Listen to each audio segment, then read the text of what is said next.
पहले फहीम खान और फिर प्रिंस खान, इसके बाद प्रिंस और फहीम के बीच अदावत। लेकिन अब वासेपुर का नाम आतंकवाद के लिए सुर्खियों में बना है। जी हाँ, जिस तरह से देखें तो धनबाद का वासेपुर हमेशा सुर्खियों में रहा है। यहाँ तक आप इससे अंदाजा लगा सकते हैं कि बॉलीवुड की फिल्म भी वासेपुर के ऊपर बन चुकी है। शुरुआत की बात कर ले तो फहीम खान डॉन के नाम से यहीं से निकलकर सामने आया और पूरे कोयलांचल पर इसका दबदबा चलता था। इसके एक इशारे पर किसी की हत्या हो जाती थी और कोई भी ठेका टेंडर बिना इसके मैनेज के नहीं लिया जा सकता था, खासकर धनबाद में। बाद में धीरे धीरे फहीम खान का गैंग कमज़ोर होता चला गया और आखिर में बस सलाखों के पीछे कई मामलों में उसकी गिरफ्तारी जब हुई तो कोर्ट में ट्रायल चलते चलते सजा हो गई। फिलहाल फहीम खान जेल में है, जेल से ही अपने गैंग को चलाता है। लेकिन इसके बाद एक और नाम खूब सुर्खियों में आया। यह कोई और नहीं था बल्कि फहीम खान का ही भांजा प्रिंस खान था। प्रिंस खान ने शुरुआत में वासेपुर इलाके में अपनी दहशत और वर्चस्व कायम करने को लेकर गोलीबारी की शुरुआत की। इसका भी निशाना सीधे तौर पर रेलवे टेंडर हो या फिर नगर निगम या कोयला और फिर कई कारोबार इसके निशाने पर रहते थे। लगातार इसका गैंग और कुनबा बढ़ता चला गया। देखते ही देखते प्रिंस खान भी डॉन के नाम से मशहूर हो गया। इसकी चर्चा हर जगह रहती है क्योंकि इस अपराध की दुनिया में जाते ही प्रिंस खान एक अपना वैकल्पिक रास्ता भी बना रहा था। जब अधिक अपराध को अंजाम इसका गैंग दे देगा तो इसके बाद इसे भागना कैसे है। उसके बाद इसने पासपोर्ट बनवाया, वेरिफिकेशन कराया और फिर बीते 5 साल 7 साल पहले वह दुबई भाग गया, जिसके बाद पुलिस खोज रही है। लेकिन प्रिंस खान का गैंग अभी भी सक्रिय है। कई बार देखा जाता है कि मामा और भांजा के गैंग यानी फहीम खान और प्रिंस खान के गैंग के बीच वर्चस्व को लेकर कई राउंड फायरिंग होती है, एक दूसरे पर ही खूनी दुश्मन बनकर टूट पड़े हैं। लेकिन इन सब के बीच यह आपराधिक घटनाओं को अंजाम देते थे। लेकिन अब वासेपुर आतंकी कनेक्शन से जुड़ गया है। जी हाँ, जिस तरह से भूली थाना क्षेत्र में शनिवार को एटीएस की दबिश हुई तो इसमें हिजबुत तहरीर और अलकायदा, आईएसआई जैसे आतंकी संगठन के लिंक मिले हैं, जिसके बाद एटीएस ने कार्रवाई की और 5 लोगों को गिरफ्तार कर लिया। गिरफ्तार लोगों की उम्र अगर देखें तो सभी की कम है, किसी की 20 तो किसी की 21 तो किसी की 22 है। और लेकिन इनका मकसद काफ़ी घातक था।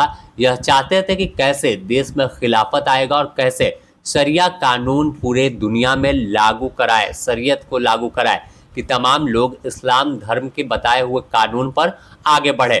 लेकिन तमाम जो टेक्निकल सेल है और खासकर पहलगाम की हमला के बाद अलर्ट पर था और अब जब लिंक मिला कि यहाँ से देश विरोधी गतिविधि हो रही है, कई पोस्ट सोशल मीडिया पर किए जा रहे हैं, तो उसके बाद एटीएस ने अपनी टेक्निकल सेल की मदद से और जो इंटेलिजेंस है उसकी मदद से तमाम चीज़ों की जांच करने के बाद एकाएक शनिवार को भूली थाना क्षेत्र ओपी क्षेत्र जो है उसके वासेपुर में पहुंचे।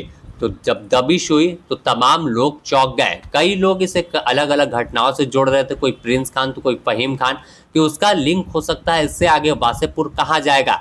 लेकिन जब तमाम चीज़ें निकल कर सामने आए तो लोग भी चौंक गए कि कैसे वासेपुर आतंकी कनेक्शन से जुड़ गया है।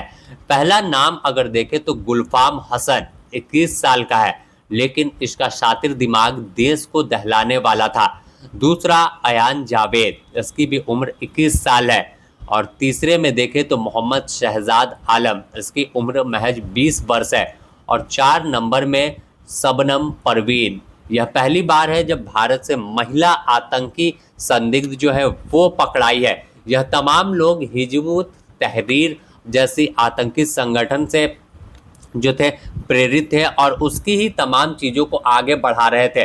इसके अलावा इनका लिंक अलकायदा इन इंडियन सब कॉन्टिनेंट और आईएस आतंकी संगठन से भी जोड़कर देखा जा रहा है, क्योंकि पूर्व में कई रेड हुई है, कई लोगों की गिरफ्तारी हुई थी। अब तक खासकर रांची की बात कर ले, चान्हो, लोहरदगा, हजारीबाग, और तो इसमें लिंक सामने आया था कि कैसे आतंकी, कैसे पूरे देश को दहलाने की साजिश यहाँ से हो रहे थे। इसमें अब तक लिंक आया था कि अलकायदा इन इंडियन सब कॉन्टिनेंट जो थे उसके आतंकी थे और उसी के झारखंड और इंडिया मॉडल पर काम कर रहे थे।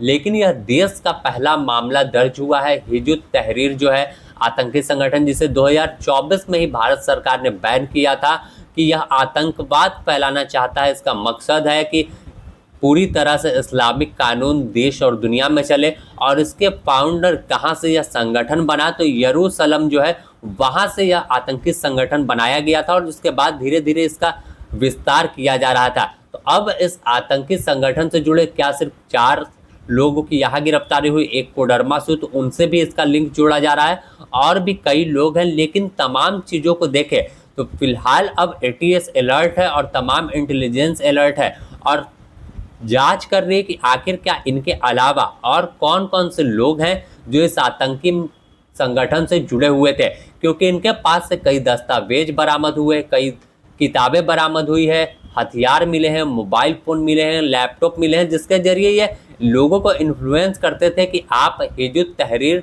की जो मॉडल है, कैसे तमाम काम करना, उससे शामिल हो जाइए और देश में खिलाफत को लेकर इसके बाद एक आवाज़ बुलंद करेंगे। तो साफ तौर पर आतंकवाद से कनेक्शन जुड़ने के बाद धर्मवाद पूरा शर्मसार है और लोगों में चर्चा है कि आखिर वासेपुर कैसे सुधरेगा और वासेपुर में कौन क्या है, यह कैसे जानकारी मिलेगी, क्योंकि प्रिंस खान और फहीम खान के बाद अब तक यह सबसे बड़ा कहे तो मामला है कि वासेपुर का लिंक अलकायदा और हिजबुत तहरीर और ISIS जैसे आतंकी संगठन से जुड़ गया है। तो बने रहे द न्यूज़ पोस्ट के साथ, इससे जुड़ी और भी अपडेट आपको देंगे।